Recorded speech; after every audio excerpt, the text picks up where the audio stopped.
आडवा झाला आपल्या तर उपासक बिंबिसार राजाला विचारले की भिक्खुसंघ जे बिंबिसार राजा भगवंताकडे जातात त्यांचं दर्शन वगैरे घेतात आणि त्यांना भोजनाचं निमंत्रण देतात रेकॉर्डिंग होतं.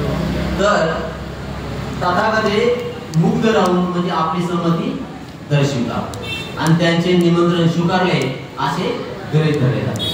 आणि मग हे समजल्यावर बिंबिसार राजा आपल्या आसनावरून उठतो, तथागताला अभिवादन करतो आणि त्यांच्या भोवती प्रदक्षिणा घालून तो निघतो आमंत्रण दिल्याच्या. पुढे ती रात्र संपतात. बिंबिसार राजा जेवणाची उत्तम भगवंतासाठी सोय करत असतो.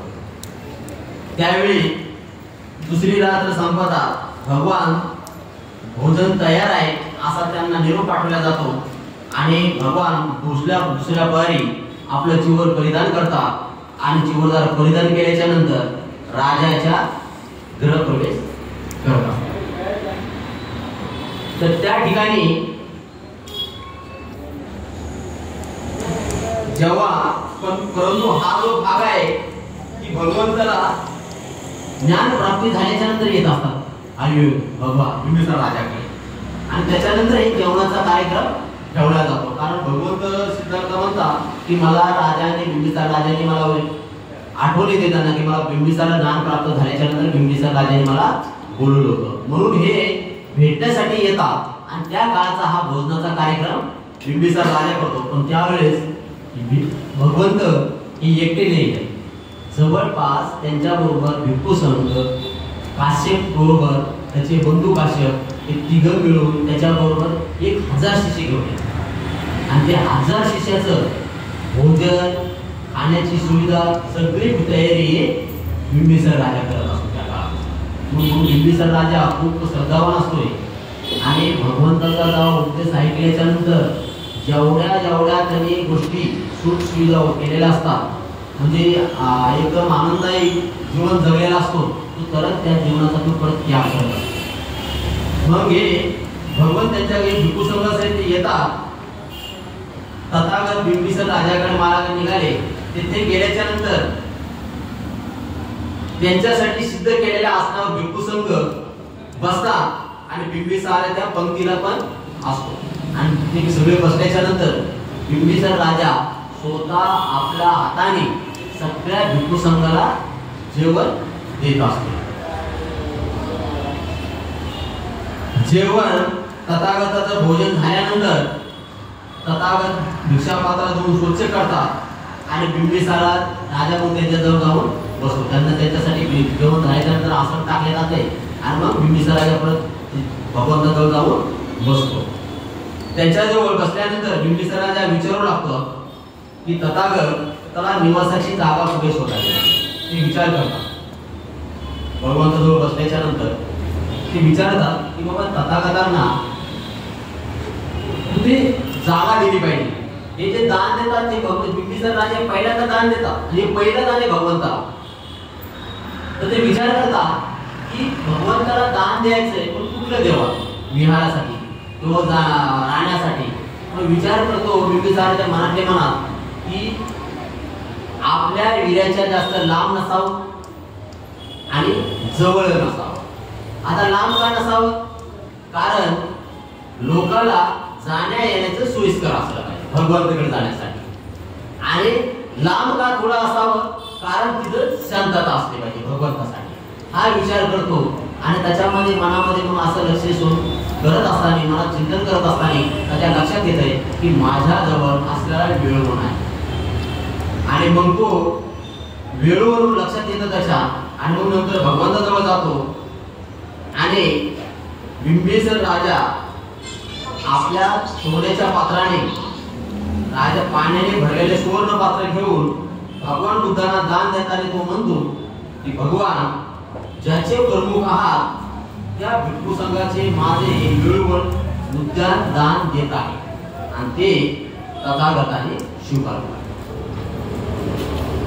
आणि हे प्रथम दान आहे भगवंताला बुद्ध प्राप्ती झाल्याच्या नंतर बिंबिसार राजाचं. म्हणून तो या त्याच्यानंतर भगवंताला उपदेश करतात. उपदेशामध्ये तो एवढा श्रद्धावान होतो की तो आपलं भोगविलासी जे जीवन आहे ना हे सगळ्या तो पूर्ण ते जीवन सोडून देतो आणि तो स्वतःही उपसताचं पालन करतो. स्वतः तो उपसताचं पालन करतो, पण तो आपल्या घरच्या बायकांना मी सांगतो की महिन्यातून 6 दिवस उपसताचं पालन केलं पाहिजे. असा तो एवढा श्रद्धावान राजा बनला जातो. परंतु त्याच्या काही 5 इच्छा असतात भगवंताविषयी. तर तो भगवंताला म्हणतो की भगवान की माझ्या या ज्या 5 इच्छा आहेत त्या आज पूर्ण झाल्या. तर भगवंताला तो सांगतो की माझा जो इच्छा होती पहिली, माझा हे राज्याभिषेक थाटामाटात व्हावा आणि 15व्या वर्षी नंतर त्याचा जो राज्याभिषेक आहे तो थाटामाटात झालेला असतो. त्याची ती एक इच्छा पूर्ण होते.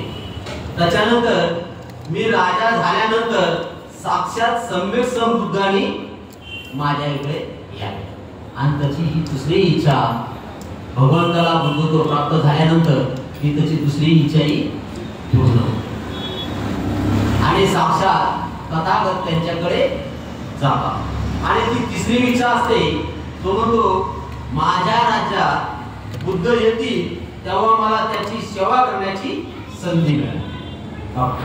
आणि ही तिसरी त्याची इच्छा असते आणि त्याच्या राज्यामध्ये येतात आणि भिक्खू संघाची सेवा करण्याची, भोजन दान देण्याची ही त्याला एक संधी भेटलेली असते आणि ही तिसरी इच्छा त्याची पूर्ण होती बिंबिसार राजाची. त्याच्यानंतर जेव्हा चौथी इच्छा असते जेव्हा सम्यक संबुद्ध येतील तेव्हा त्यांनी त्यांच्या धम्माचा उपदेश मला करावा आणि वेळोवेळी बुद्ध त्याला उपदेश करत असतात धम्माचा. आणि 5वी जी इच्छा असते की हा धम्माचा उपदेश मला तो समजला पाहिजे आणि त्याची 5वी इच्छा पूर्ण होते की या धम्माचाही उपदेश त्याला समजलेला असतो आणि तेव्हा त्याच वेळेस तो आपला वेळोवेळी भगवंताला दान करतो. भगवान म्हणतात भिक्खू संघांनो, बिंबिसार राजाला भिक्खू संघाला ते सहमती देतात की बिंबिसार राजाने आपल्याला वेळोवेळी दान दिलाय त्याचा आपण स्वीकार केला पाहिजे. आणि हे पहिलं बिंबिसार राजाचं पहिलं दान.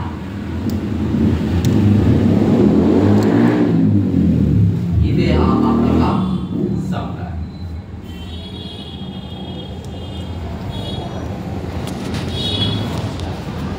पुढचा भाग होणार नाही. मोठा आहे. किती वाजले?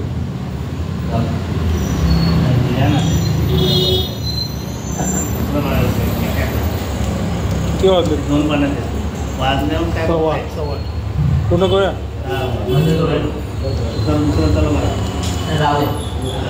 सवाट झाले.